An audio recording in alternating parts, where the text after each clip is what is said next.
पुरुषोत्तम मास अधिक मास में दीपदान का महत्व सर्वोपरि माना गया है। शास्त्रों में वर्णित है कि इस पवित्र महीने में किया गया एक छोटा सा दीपदान भी मनुष्य के जन्म जन्मांतर के पापों को भस्म कर देता है।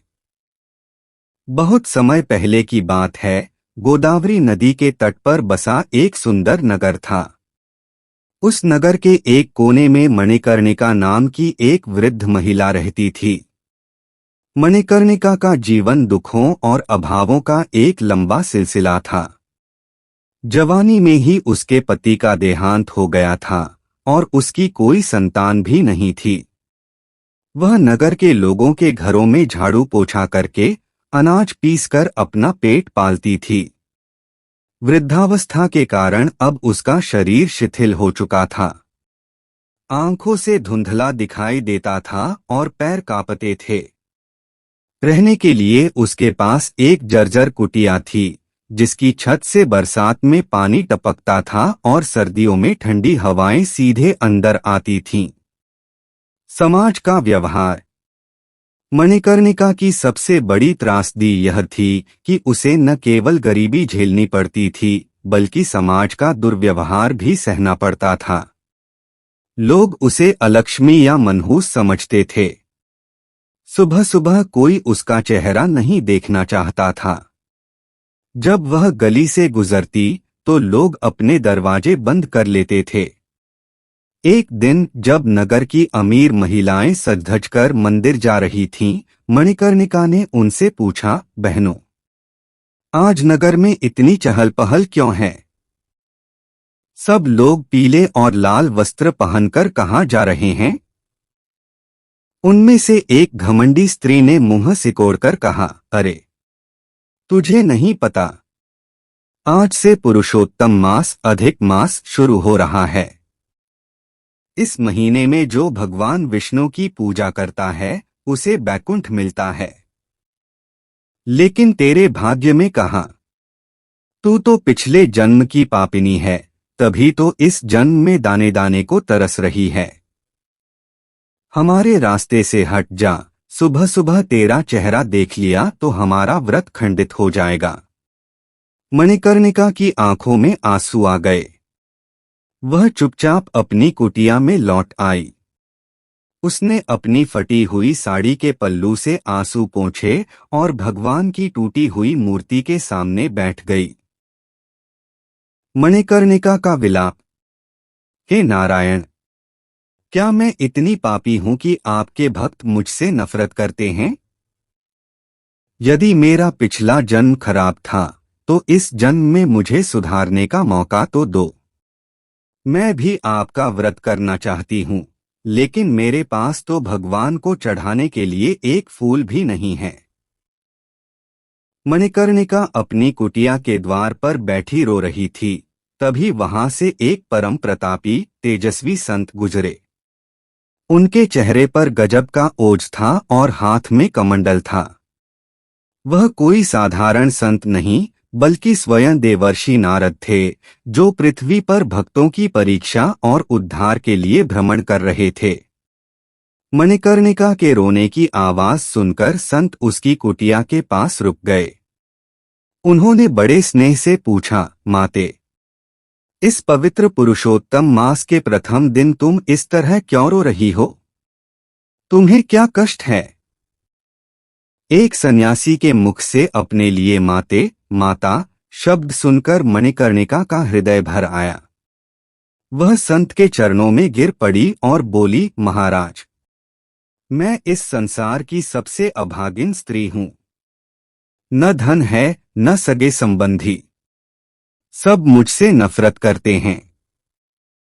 मैं भगवान पुरुषोत्तम का व्रत करना चाहती हूँ, लेकिन मेरे पास न तो फल मिठाई के पैसे हैं और न ही पूजा की सामग्री। क्या मुझ जैसी दरिद्र को भगवान कभी स्वीकार करेंगे?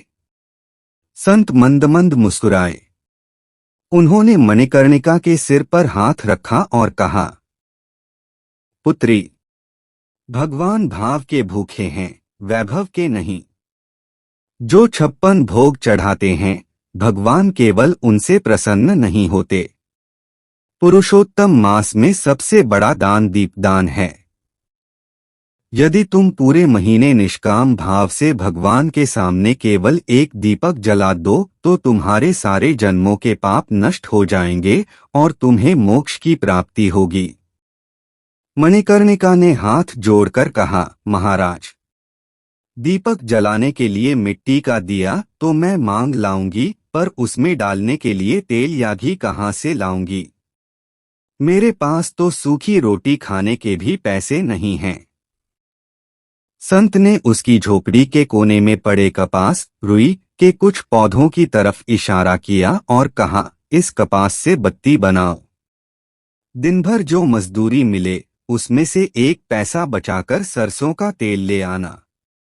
यदि तेल न मिले तो किसी तेल की दुकान के सामने खड़े हो जाना। जब दुकानदार तेल नापता है तो जो 2-4 बूंदें नीचे गिरती हैं उन्हें इकट्ठा कर लेना। लेकिन याद रखना, पूरे अधिक मास में वह दीपक बुझना नहीं चाहिए, अर्थात रोज नियम से जलना चाहिए।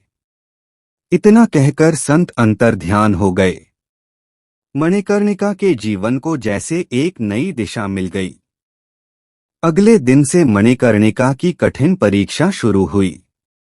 वह सुबह उठती, नदी में स्नान करती और भगवान पुरुषोत्तम का ध्यान करती। फिर वह दिन भर नगर में काम ढूंढती। लेकिन अधिक मास के कारण लोग उसे अपने घरों में आने नहीं देते थे। वह हार नहीं मानी। उसने जंगल से सूखी लकड़ियां बीनना शुरू किया। दिन भर तपती धूप में लकड़ियां इकट्ठा करती और शाम को उन्हें बाजार में बेचती। उससे जो 1-2 तांबे के सिक्के मिलते, उससे वह सबसे पहले एक छोटी सी कुल्हड़ में सरसों का तेल खरीदती। अपने खाने के लिए वह सिर्फ थोड़ा सा अनाज लेती। कई बार तो वह भूखे पेट ही सो जाती, लेकिन तेल के पैसे में से कभी कटौती नहीं करती। अधिक मास की एकादशी तिथि आई। उस दिन भयंकर तूफान आया। तेज हवाएं चल रही थीं और मूसलाधार बारिश हो रही थी। मणिकर्णिका की कुटिया की छत से पानी टपक रहा था। हवा इतनी तेज थी कि कुटिया के किवाड़ हिल रहे थे। मणिकर्णिका ने मिट्टी का एक पुराना दिया साफ किया। अपनी झोपड़ी के कपास से एक सुंदर बत्ती बनाई। अपनी हथेली में छुपाकर लाया हुआ थोड़ा सा तेल उसने दिए में डाला। अब सबसे बड़ी चुनौती थी कि इस भयंकर तूफान में दीपक को कैसे जलाया जाए और कैसे बचाया जाए। उसने माचिस या उस समय के पत्थरों की रगड़ से दीपक प्रज्वलित किया। जैसे ही नन्ही सी लौ उठी, हवा का एक तेज झोंका आया। मणिकर्णिका ने तुरंत अपनी दोनों हथेलियां दीपक के चारों तरफ लगा दीं। हवा का झोंका उसकी फटी साड़ी को उड़ा रहा था। बारिश की बूंदें उसकी पीठ पर छर्रों की तरह लग रही थीं। उसकी हथेलियां जलने लगी थीं क्योंकि दीपक की लौ हवा के कारण उसकी उंगलियों को छू रही थी। लेकिन मणिकर्णिका के चेहरे पर दर्द नहीं, बल्कि एक अलौकिक दृढ़ता थी। वह रोते हुए गा रही थी, ओ नमो भगवते वासुदेवाय। उसकी हथेलियों में छाले पड़ गए, चमड़ी झुलस गई, लेकिन उसने हाथ पीछे नहीं हटाए। उसने कहा, हे प्रभु, भले ही मेरे ये प्राण निकल जाएं, लेकिन आपके निमित्त जलाया गया यह दीपक बुझना नहीं चाहिए। उसकी इस निश्चल भक्ति और तड़प को देखकर साक्षात भगवान विष्णु का सिंहासन हिल गया। भगवान ने अपनी माया से उसकी कुटिया के चारों ओर एक अदृश्य सुरक्षा कवच बना दिया, जिससे हवा शांत हो गई। वह दीपक पूरी रात दैदीप्यमान होकर जलता रहा। इसी कथा के भीतर अधिक मास के दीपक का एक और अद्भुत चमत्कार आता है, जो हमें बताता है कि यदि अनजाने में भी इस महीने में दीपक की सेवा हो जाए तो क्या फल मिलता है। मणिकर्णिका की उसी कुटिया में एक छोटा सा चूहा रहता था। वह रात को भोजन की तलाश में इधर उधर घूमता था। जब मणिकर्णिका का वह दीपक जल रहा था तो चूहे को लगा कि दिए में जो घी या तेल है शायद वह कोई खाने की चीज है। चूहा दिए के पास आया। जैसे ही उसने तेल पीने के लिए अपना मुंह आगे बढ़ाया, दीपक की जलती हुई बत्ती उसके मुंह पर लग गई। बत्ती के छूते ही चूहा डरकर पीछे हटा, लेकिन इस प्रक्रिया में उसके पैर के झटके से वह बुझती हुई बत्ती, जो तेल खत्म होने के कारण मद्धम पड़ रही थी, थोड़ी ऊपर खींच गई और दीपक फिर से तेजी से जल उठा। हवा के झोंके से जो बत्ती नीचे गिरकर बुझने वाली थी, चूहे की उस हरकत से वह ठीक हो गई और दीपक का प्रकाश और तेज हो गया। हालांकि कुछ ही समय बाद अपनी स्वाभाविक मृत्यु के कारण उस चूहे ने कुटिया के कोने में दम तोड़ दिया। चूहे ने कोई पूजा नहीं की थी, कोई मंत्र नहीं जाना था, लेकिन अधिक मास में भगवान के दीपक की बत्ती को ठीक करके उसे दोबारा प्रज्वलित करने का अनजाने में किया गया पुण्य इतना विशाल था कि यमदूत उसे लेने नहीं आए। वहां साक्षात विष्णुदूत आए। उन्होंने उस चूहे की आत्मा को एक दिव्य रूप दिया, उसे विमान में बिठाया और बैकुंठ लोक ले गए। अगले जन्म में वही चूहा एक महान देश का राजा बना, जिसे अपने पूर्व जन्म की स्मृति थी और उसने जीवन भर दीपदान का व्रत किया। अधिक मास समाप्त होने को था। अमावस्या की रात थी, व्रत का अंतिम दिन। मणिकर्णिका ने पूरे 1 महीने तक बिना एक दिन चुके भूखे रहकर कष्ट सहकर दीपदान का नियम निभाया था। उसका शरीर पूरी तरह थक चुका था। वह इतनी कमजोर हो गई थी कि अब उससे खड़ा भी नहीं हुआ जा रहा था। उसने पूर्णिमा की शाम को अपना अंतिम दीपक जलाया। भगवान के सामने दीप रखकर वह वहीं जमीन पर लेट गई। उसकी आंखें दीपक की लौ पर टिकी हुई थीं। धीरे धीरे रात गहरी हुई। नगर के लोग अपने अपने बड़े बड़े अनुष्ठानों का जश्न मना रहे थे, ब्राह्मणों को दान दे रहे थे। कोई भी उस गरीब बुढ़िया की सुध लेने वाला नहीं था। अचानक आधी रात को मणिकर्णिका की कुटिया के अंदर एक अलौकिक प्रकाश फैल गया। वह प्रकाश किसी दीपक का नहीं था, बल्कि करोड़ों सूर्यों के समान शांत और शीतल प्रकाश था। साक्षात शंख, चक्र, गदा और पद्म धारण किए हुए भगवान नारायण पुरुषोत्तम वहां प्रकट हो गए। उनके गले में वैजयंती माला थी और मुख पर मंद मुस्कान। भगवान को देखकर मणिकर्णिका के शरीर का सारा दर्द, सारी कमजोरी पल भर में गायब हो गई। वह उठकर बैठ गई। उसकी आंखों से अविरल आंसू बहने लगे।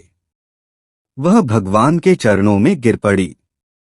भगवान ने अपने कोमल हाथों से मणिकर्णिका को उठाया और कहा, उठो मेरी प्यारी पुत्री, तुम्हारे इस 1 महीने के दीपदान ने मुझे खरीद लिया है।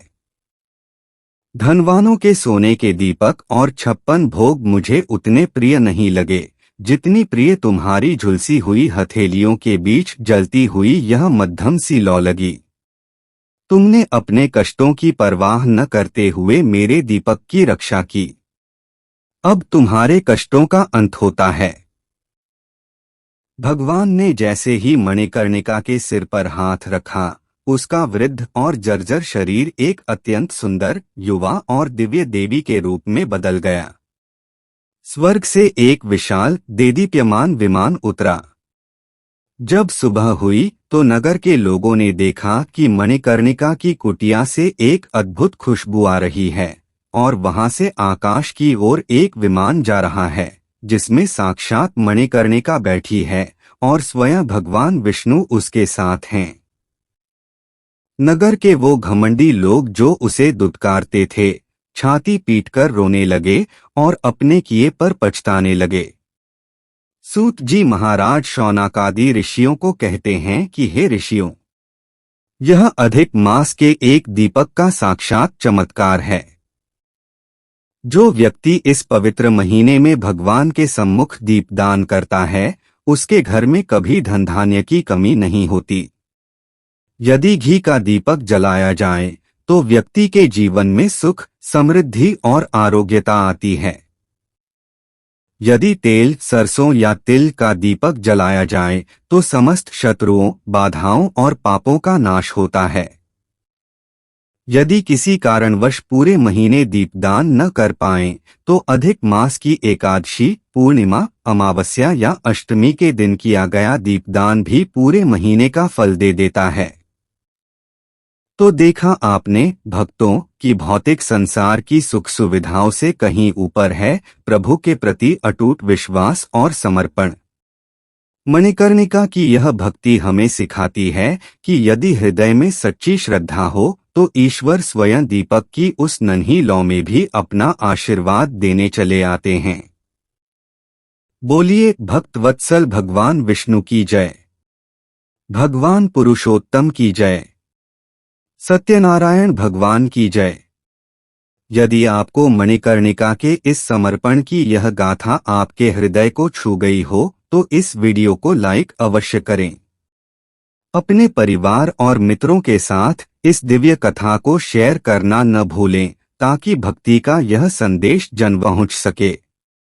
और ऐसे ही पौराणिक कथाओं और भक्तिमय प्रस्तुतियों से जुड़े रहने के लिए हमारे चैनल को अभी सब्सक्राइब करें और बेल आइकन जरूर दबाएं। फिर मिलेंगे एक और नई कथा के साथ। तब तक देखते रहिए और भक्ति में लीन रहिए।